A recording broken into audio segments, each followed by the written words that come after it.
How y'all doing, ladies and gentlemen? Assalamu alaikum wa rahmatullahi wa barakatuh. On the day of the fight of the decade between Crawford and Errol Spence, New Media, me and Dante decided to publish the New Media pound for pound list. Now, this has been in works for a while. In fact, me and Dante had already did a 2-hour show breaking down the pound for pound list bit by bit. However, due to technical difficulties, the show has been delayed to later on this year. And from this point forward, we're gonna update you guys with the latest pound for pound list as we go on. So without further ado, here is New Media Top 10 pound for pound list. Now this is New Media pound for pound list. What makes New Media pound for pound list unique and totally unbiased, unlike old media pound for pound list, is the fact that unlike old media who base their pound for pound list on the fighters they like, and solely on the fighters they like, then they try to justify their biased selection by creating all type of narratives such as that the pound for pound list is some way somehow based on a popularity contest. Who's the more popular fighter? And even then, if we go by that standard, then Gervonta Davis should be on all of old media pound for pound lists from ESPN, DAZN, and Ring Magazine, since Gervonta is the face of boxing at the moment in time. So old media are not even consistent with their own standards, which is why every single old media pound for pound list out there is not based on who are the best fighters in the world, but more so, it's only based on the fighters they like. For example, if there's a fighter on the hope list who has the complexion for the connection, who's not deserving to be on the pound for pound list, they will only put him up there because obviously they like him. Contrary to that, if there's a fighter on the coincidental list who has the complexion for the neglection that coincidentally they happen to hate, even if he's deserving to be on the pound for pound list, they won't put him on the pound for pound list, such as Jamel Charlo, Gervonta Davis, and the list goes on and on and on. You see, old media turned the pound for pound list into a popularity likeness contest based on who old media personally likes the most with their racial bias opinion, instead of who is truly the best fighter in the world. And that's where New Media comes in to save the day and kicks old media out of the door. We kicking them with facts that they cannot refute. You see, New Media pound for pound list is not based on feelings, but more so, it's only based on the factual truth. There are 6 criteria when it comes to selecting these pound for pound fighters. Number 1, resume. Number 2, how dominant is the fighter in the ring? Number 3, how skillful is the fighter? Number 4, the willingness to fight the best. You can't be the best fighter in the world if you are not willing to fight the best. Simple and plain. Number 6, how would you fare against everyone on the pound for pound list and any fighter in any weight class? Are you favored to win at the moment in time? How would you fare against any fighter regardless of the weight class? These are the 6 criteria us New Media use in order to select these pound for pound fighters. So without further ado, let's dive into New Media pound for pound list. Number 1, Terence Bud Crawford.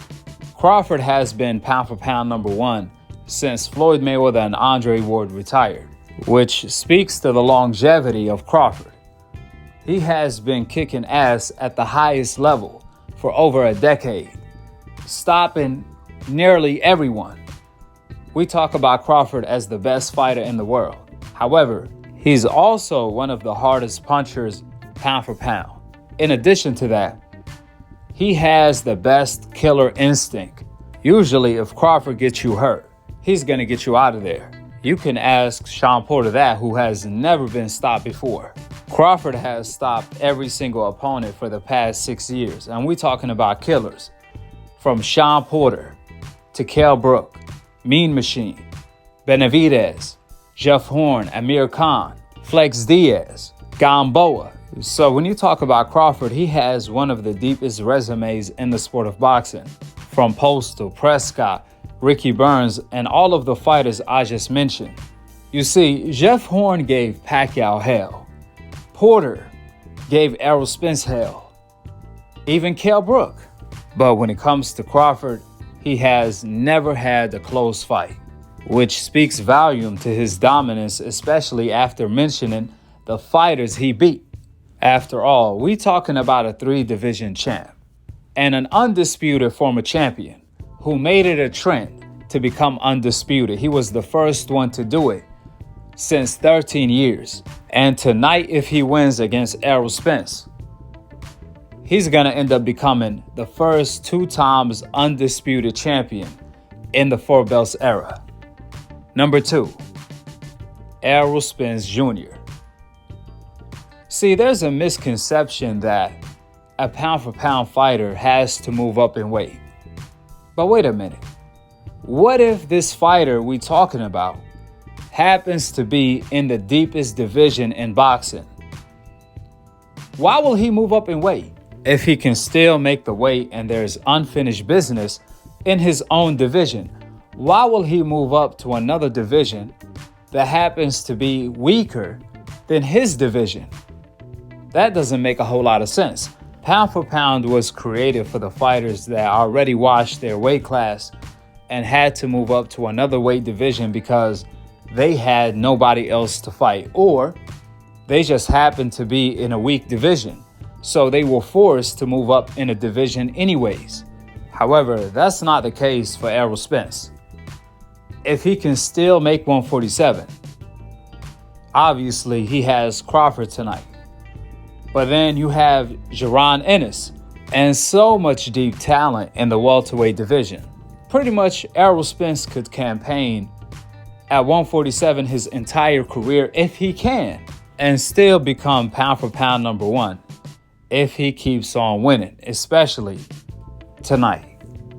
But when it comes to Errol Spence, his resume is full, from Kell Brook, Lamar Pearson, Mikey Garcia, Sean Porter, Danny Garcia, after a car accident where Errol Spence survived in a miracle way, no tune-up. Then he dominated Danny Garcia more than anyone else Danny fought in the past.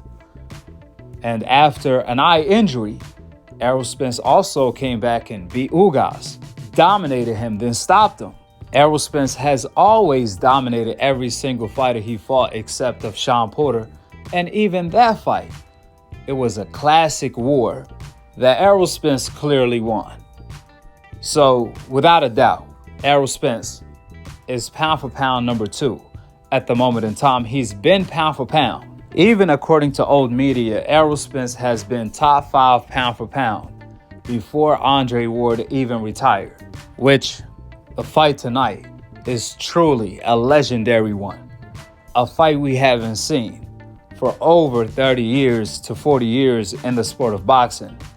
Pound for pound number 1 against pound for pound number 2 when they are both still undefeated and on top of their game. Number 3, Bivol or Bivol. Obviously, Bivol beat Canelo Alvarez, who old media ranked as pound for pound number 1. Bivol completely smashed Canelo every single round.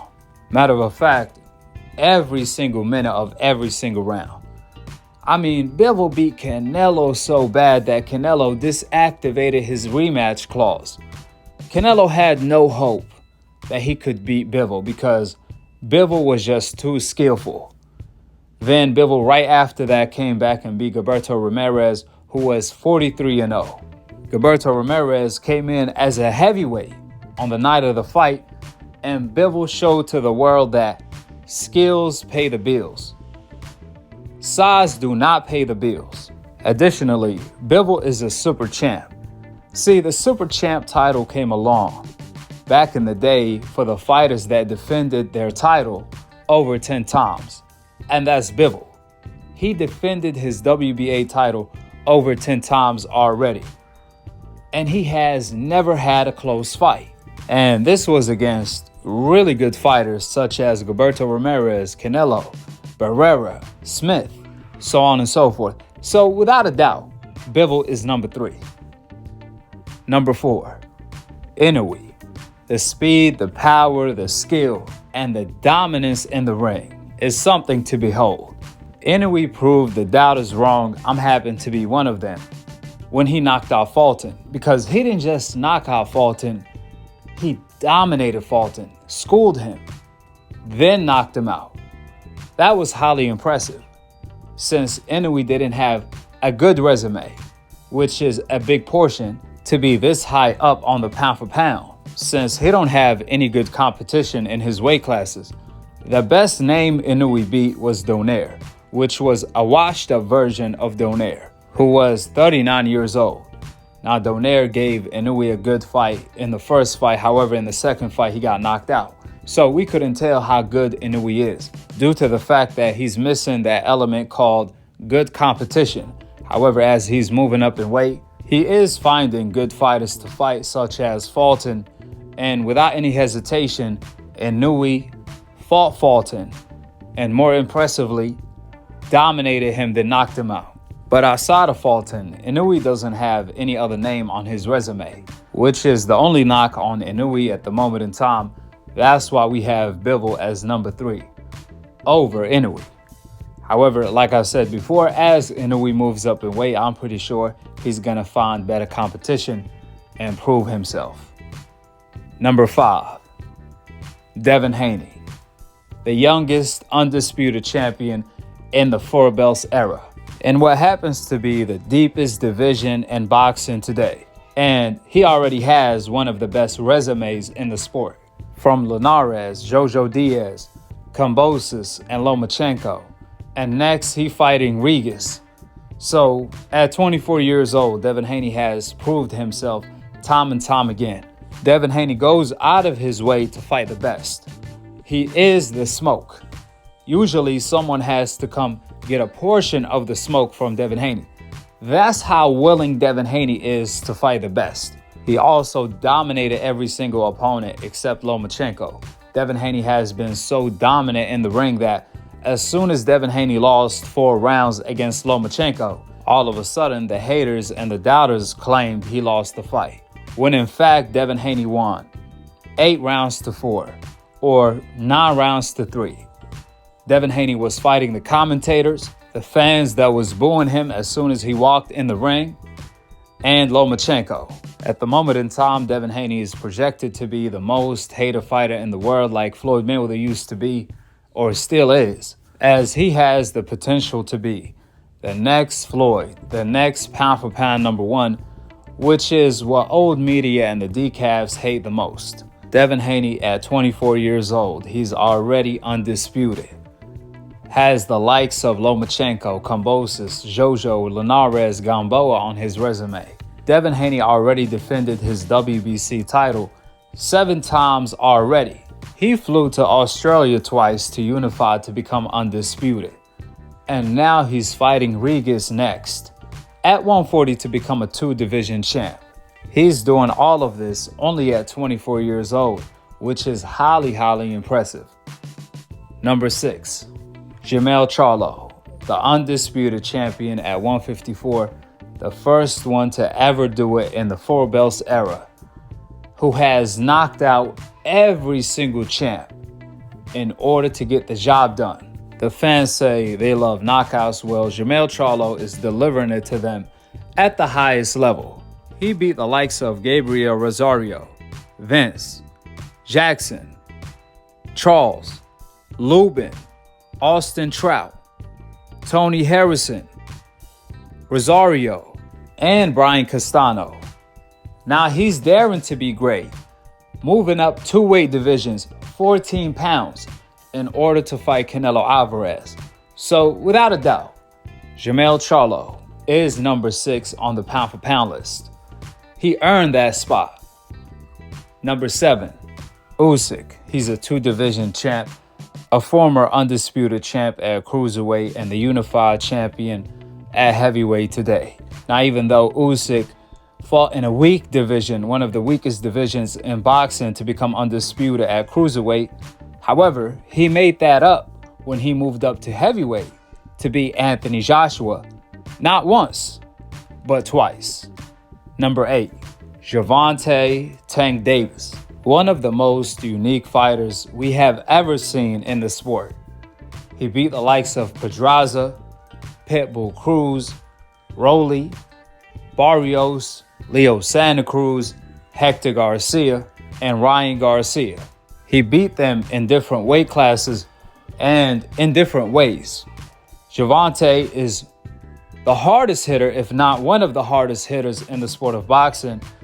The best killer instinct fighter, if not one of the best killer instinct fighters. So Gervonta is no joke with his power, speed, IQ, timing, skill, footwork, adjustment, and everything you could name. This man has the potential to be the one. However, his biggest opponent is the man in the mirror, himself.